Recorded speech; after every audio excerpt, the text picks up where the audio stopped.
I might have told you this before, but a group of us used to get together to talk about things. I was down there with them last week. Me friend Mary, she was calling me Christina, like me ma used to do. She was giving me nightmares. She was mad at me. I couldn't remember some old stories she was telling everybody. But it wasn't long after that we were all laughing and joking again, and she was back calling me Sissy. We were all talking about turning 14, because that was a big change for us. We were all leaving school and we had to go out and get work. When you think of all the kids now, all they can do, it was the end of our education. There wouldn't be certificates, college or degrees for us. Life was a bit mad. There was lots of jobs around back then. Sure, you could jump from one to the other. But me and Mary, we settled in this sewing factory. It turned out I was really good at working on the machines. We liked it there. And sure, when we parted the working world. Every week we brought our wages home. We didn't even open it. We had to bring it straight home. Sure, it was to help the family. Me dad, he was still down that smelly pub spending all the money. But to be fair to me ma, when I got a bit older, she started giving me a few bob, and then I was able to save a bit. We were always looking at the new clothes in the magazines, and sure, we were finally at the starting to sew, so we were able to make them for ourselves with a few bob that we saved. Sure, we wanted to look good, you know, when we go into pictures, or even when we were going to dance halls. So me and my friends, and some fellas, we take a little bit of Dutch courage. No, nothing serious. We'd buy one bottle of cider between us all. So you couldn't buy drink in the dance them days. And we just wanted a little bit, just to kickstart the night. Sure, we thought we'd find our Prince Charming. He'd give us a new life, and it sure wouldn't be acting like my mas and dads. Then I met Jimmy. My Jimmy. Oh, that Jimmy fella. A blessing or a curse. I was convinced Jimmy was different from all the rest. It was overwhelming. His attention. I didn't have to think of anyone else. I was still only a girl, but I thought anything was possible. When we danced together, he'd promised me the world, and I believed every promise. I didn't know enough about the world. I hadn't lived in it for long enough. We start going out steady. I didn't know it then, but I had stepped on a path.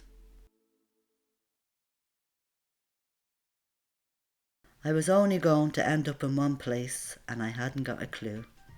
Sure me, I was just caught up in all the romance.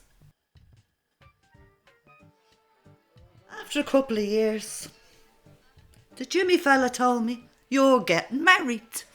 And that magical new world that Jimmy had promised me, it ended up looking exactly like me mas and dads. Poor Mary. She was on a different path. She couldn't get a good fella. All the bad ones just kept showing up. I was so worried about her. She couldn't catch a break. I had my ma around, keeping an eye on me. But Mary, she didn't have anyone in her family looking after her. Sure, her dad never changed. Every time he took a drink, that monster reappeared.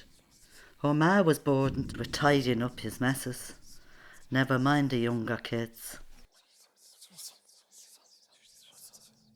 When we were talking now, there was one thing we all agreed on.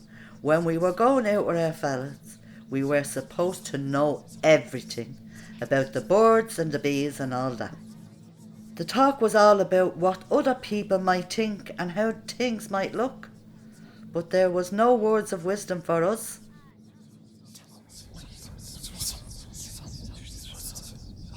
Before I knew it, it was me wedding night. I wish me ma or someone had told me what to expect. We were just supposed to know. There was so much talk of duty and being a good wife. Everybody knew what was going to happen, but there was no words of support to prepare us. It was so scary. We were kept in the dark. Like, it could have been so easy for someone just to turn on the light.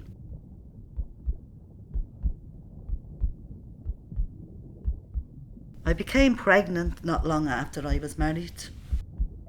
I was excited at first, but then I felt strange. Even though I was married, I still felt judged. That's a funny word, pregnant. It's all about expectations, really, and all the judgment that it brings with it. The pressure I felt living up to other people's standards. And there was the Jimmy fella, in the pub every night of the week. There was a long line of people telling us women what we should do, from our husbands to the priests to the doctors, but not one of them asking us what we wanted. I wasn't even told what labour was. We didn't even know how they got the baby out. We were so afraid. I was told to hide me pregnant belly, 'cause it showed I had sex. I was married, for God's sake. Then I got the terrible shock. Mary told me she was pregnant too. She wasn't married. Her fella had done a legger. She tried to hide it for as long as she could, even from me, our best friend. I couldn't imagine anything worse happening to her, 'cause I knew what happened to girls like Mary and where they'd end up. If she was here now, she'd tell you herself. She was so afraid. She didn't know what was going to happen to her or her baby. It was all made worse because she felt so ashamed. She was sick with it. I could see it in her. Jesus, my heart was breaking for my beautiful friend. We spent many a night together talking about what might happen, what we could do. But before you knew it, I was in labour.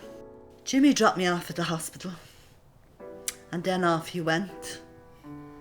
Because back then, there was no one allowed in the labour ward with you. There was no one there to hold my hand or tell me that everything was going to be okay. I had to go through it alone.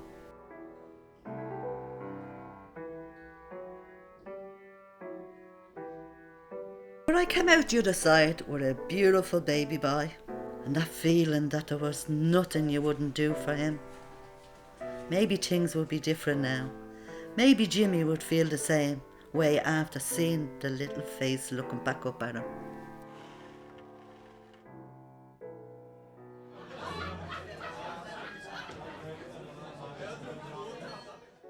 Sitting in the hospital bed afterwards with my baby in my arms, I knew that Mary would feel the same as me when she had her baby. She'd fall in love just as quickly as I did.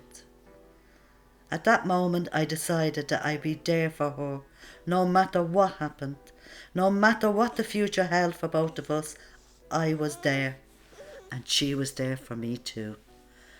We looked after each other to this day, still talk about things, still holding each other's hands. We'll get through this step by step, every bit of the way.